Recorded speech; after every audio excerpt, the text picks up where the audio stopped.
Adriana Amado, buen día, ¿cómo le va?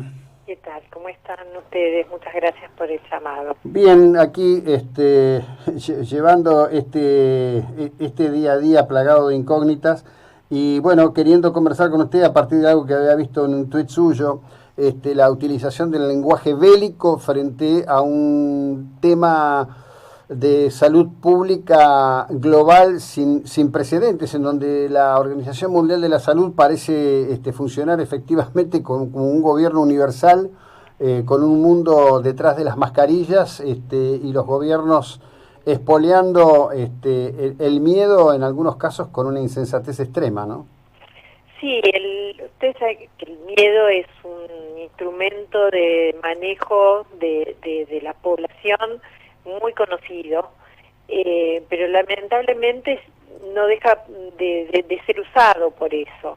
Creo que el miedo y la falta de información, porque curiosamente, aunque hay muchísima información, justamente la sobreinformación opera como lo contrario, porque hay versiones que se contradicen entre sí, la gente refuerza sus suspicacias justamente ante esas contradicciones. También es curioso que un organismo como la Organización Mundial de la Salud, que no estaba en su mejor momento, de pronto cobra este rol de autoridad, por el solo hecho de que uno tiene miedo.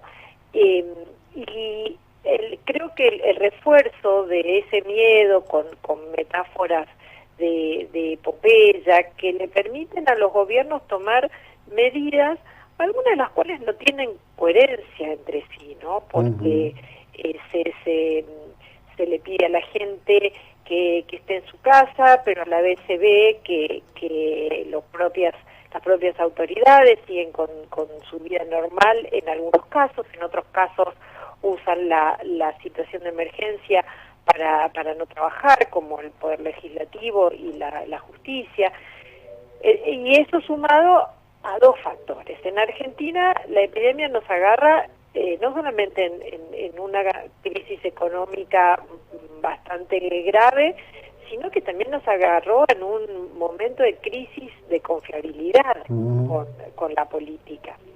Entonces, la pregunta es, ¿cuál es el instrumento que tiene la política para hacer cumplir medidas en un momento de crisis de autoridad? Y bueno, el miedo a algo tan, tan desconocido y con el que tenemos poca información, porque lo cierto, y esto no lo digo yo, lo dicen las propias autoridades, no se conoce, Ujú. y de hecho todavía no se conoce el comportamiento del virus, se está trabajando en función de hipótesis, entonces es como un combo, una tormenta perfecta.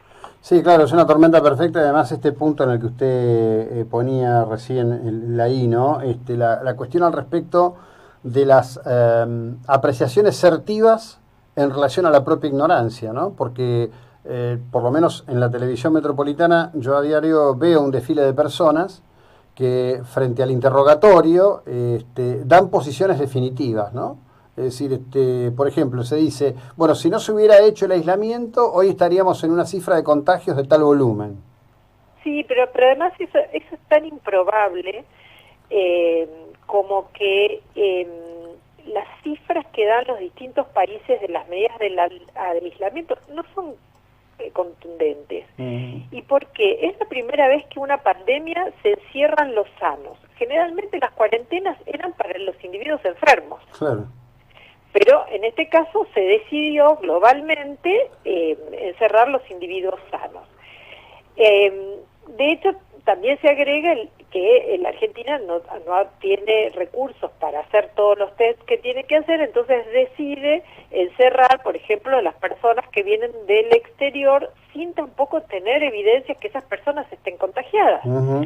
Entonces también de pronto el Estado está gastando un montón de recursos en hoteles, en cuarentenas forzadas, que se hubieran resuelto con un test de saber si esa persona está digamos, con el virus o no está.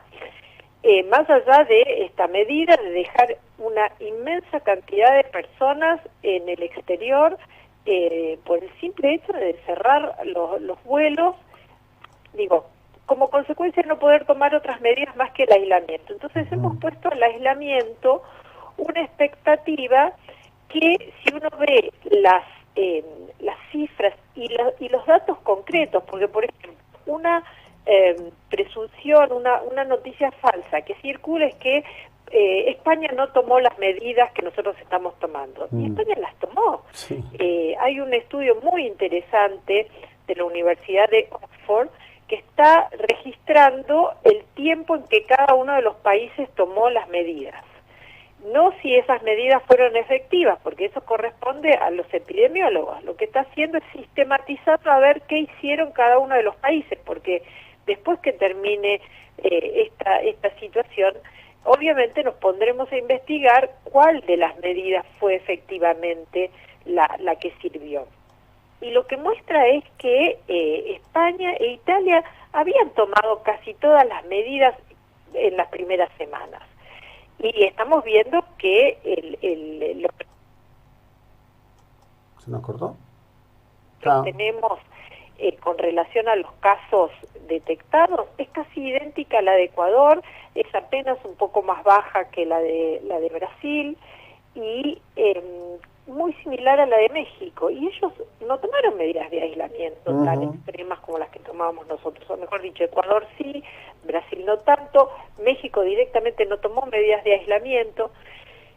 ¿Qué quiere decir? ¿Que está mal que nos quedemos en casa? No, porque es una orden. Ahora, ponerle toda la expectativa a esa medida también es un poco irresponsable, sobre todo sabiendo que por lo menos lo que pasa en el Gran Buenos Aires, no sé cómo será en Mar del Plata, pero en Capital Federal nosotros tenemos un cumplimiento de las medidas bastante estricto, pero uno cruza el riachuelo y ya nota que la vida en los barrios es bastante regular, es una zona imposible de controlar. Tienen más casos que en Buenos Aires, en apariencia no. El problema también que tenemos en Argentina es la falta de datos confiables, no solo de esta pandemia, de lo que pasó los años anteriores. Yo compartí en Twitter una entrevista que le han hecho a dos médicos de un condado que podría ser el equivalente a Mar del Plata en California, de Bakersfield, y ellos lo que hicieron es durante todo este tiempo testearon a todas las personas que llegaban al hospital, tienen una muestra considerable del condado, la contrastaron con los enfermos de gripe de los años anteriores, con los enfermos de gripes de todo el país, con los datos de todas las ciudades con coronavirus en Estados Unidos. Nosotros no podemos hacer eso. No, pero ahí usted está tocando para mí el que es el punto clave de toda esta historia. A ver, cuando miramos lo que pasó en los distintos países, lo primero que hay que analizar es cuál es la estructura poblacional y relacional de esos países. Totalmente. Digo, no es extraña la cifra de España y de Italia, primero por las edades en promedio de los fallecidos, que además muchos se haya dado en lugares de ámbitos como los geriátricos, por ejemplo. Eso por un lado. Y las imágenes que tanto han impactado de Ecuador, que son tremendas, hablan de la pobreza de la infraestructura que tiene Ecuador en este caso, por ejemplo. Exactamente, y no de la gravedad. Claro. Digo, nosotros estamos psicotizados, se ha creado toda una fobia alrededor de un virus que ya circulaba. Lo que no circulaba era esta mutación del virus, pero claro, el virus ya circulaba, es la misma base del virus que de gripes anteriores. Lo que ha puesto es el desnudo de la infraestructura económica y sanitaria, porque claro, también la forma de encarar la crisis para un país como España no es lo mismo que para un país como Estados Unidos, ni es la misma que para Suecia o que para Noruega. El caso de Noruega y Suecia es interesante porque son dos países similares en donde uno decidió hacer aislamiento y el otro no. Suecia no hizo aislamiento y no tienen más casos uno y otro. Es decir, tenemos dos países que nos permiten comparar, que tienen condiciones económicas similares, que tienen circunstancias similares, que tienen cultura similar, porque ahí también impacta mucho el tipo de cultura. En Alemania se decidió hacer un aislamiento voluntario, es decir, uno sale a la calle, tiene libertad de hacerlo, pero tiene que quedarse a 1 metro de las personas. Eso se puede hacer en Alemania porque el tipo de comportamiento cívico que tienen los alemanes es diferente que el que tenemos los argentinos, que somos incapaces de frenar ante un semáforo rojo. Es decir, ante una ley muy clara. Entonces, creo que esta idea de además, volviendo a la metáfora bélica, ¿no? También la metáfora bélica, así como genera el miedo porque es un enemigo, también genera triunfalismo. Claro. Y primero no es un enemigo por una simple razón. En una guerra se supone que hay dos bandos y uno vence al otro. Acá no hay bandos, acá no hay nada que vencer. Las personas hay que salvarlas a todas, incluida la gente que se supone está combatiendo. O sea, nosotros no mandamos a los médicos a morir como en una guerra. Nosotros necesitamos que los médicos vivan. Pero por otro lado, si ganamos, digamos, de esto dicho entre comillas, no estamos ganando a nadie, o sea, simplemente estamos cumpliendo lo que es el derecho humano a preservar la salud. Y hay un tema, nosotros estamos diciendo, tenemos estos muertos, y sabemos si son más que los que tuvimos el año pasado por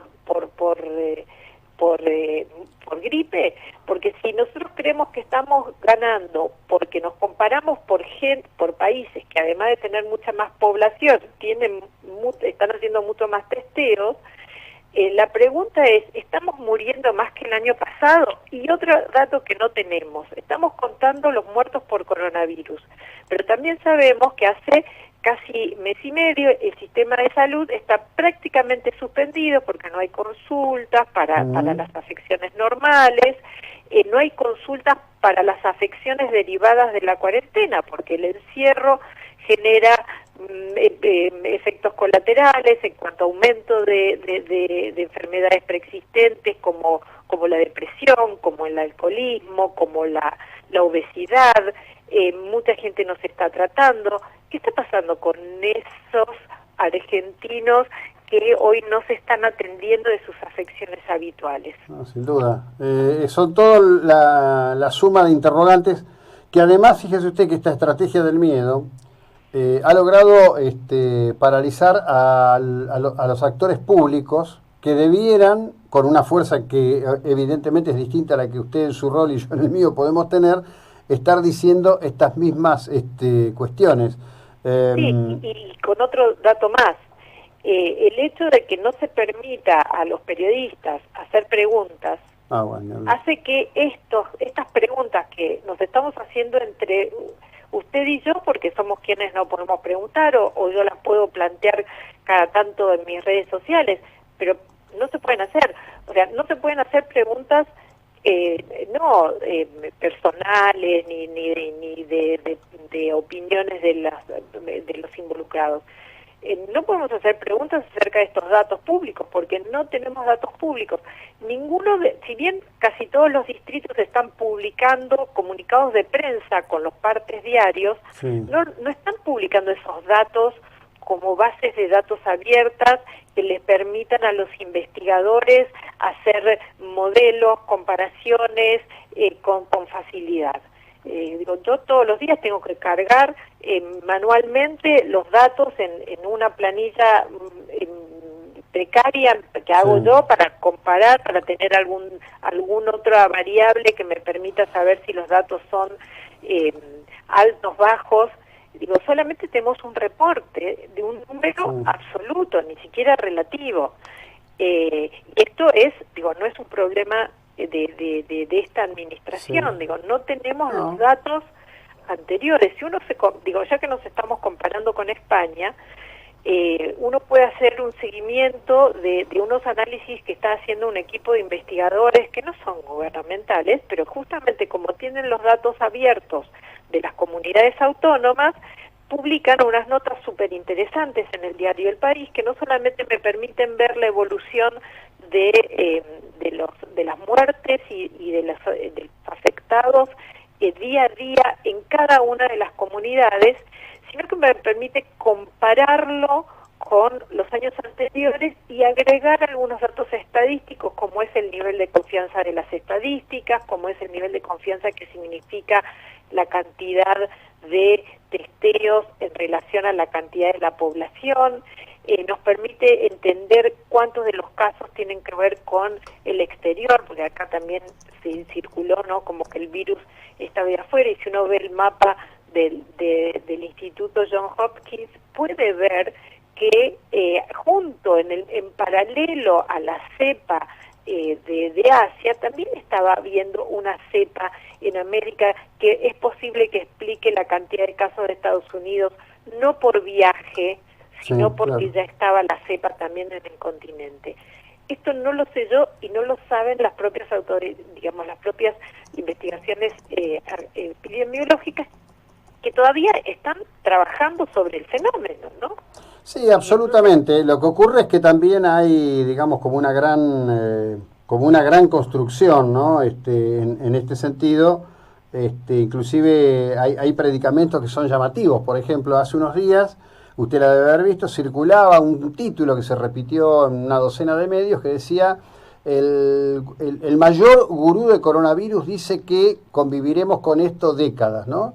Yo digo, convivimos hace milenios, porque no deja de ser una mutación. Exacto. Y por otro lado, estamos en una coyuntura de la humanidad con una conjunción científico-tecnológica que ninguna otra era de la humanidad tuvo a su favor, con por lo menos tres grupos importantes diciendo que en un tiempo relativamente breve tendrán la vacuna. Entonces, una afirmación absoluta se contradice con una suma de hechos, como usted viene describiendo, prácticamente todos los días. Sí, y creo que ahí los periodistas, que es el grupo que yo investigo, lo que nos está faltando es un poco de prudencia, ¿no? Vamos muy atrás de ciertos anuncios, vamos muy atrás de ciertas cuestiones de impacto. Por ejemplo, ¿no? El viernes toda la prensa global estaba ridiculizando a Trump. Trump no lo hizo como una afirmación, lo hizo como esos anzuelos que suele tirar Trump para que la prensa hable de él, y todos caen a eso.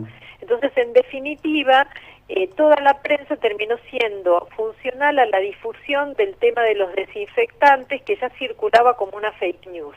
Entonces, la pregunta es, si yo sé que está diciendo algo temerario y erróneo, ¿lo tengo que difundir o directamente lo paso porque justamente lo que pide la Organización Mundial de la Salud y lo que se le está exigiendo a las redes sociales es que no se difunda información que puede prestarse a confusión?